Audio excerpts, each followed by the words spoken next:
श्री राम जी का मिलन हनुमंत लाल के साथ हुआ। रावण ने माता सीता का हरण किया, खोज करते हुए हनुमान जी लंका गए। लंका में अपनी पूंछ से सब जलाया।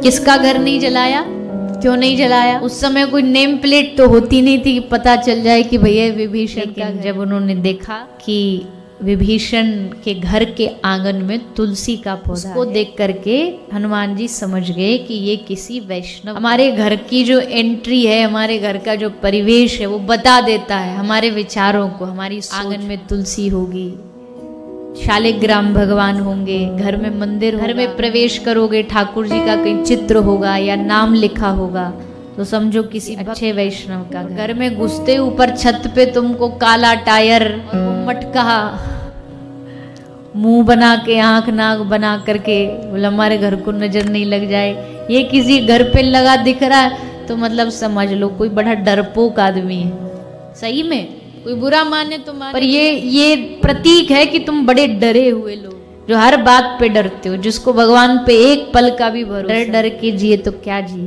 क्या जिए। भगवान पे भरोसा रखो, क्या इसमें कौन सा घर में क्या दोष लग जाएगा।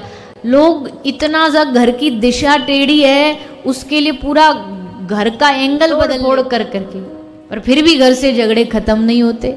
कहते हैं वास्तु दोष, ये बुद्धि का दोष है, स्वभाव का दोष है। जिसका स्वभाव ही लड़ने भिड़ने का है वो तो कहीं ना कहीं से झगड़े का रास्ता खोज, उसको कोई कारण नहीं चाहिए, वो कारण बना लेगा अपने आप। तो फिर यहाँ वास्तु दोष काम नहीं करता है, बुद्धि का। ऐसा नहीं कह रही, जो मानते हैं मेरा उनको प्रणाम है, मैं किसी के विरोध में नहीं, किसी के खिलाफ नहीं।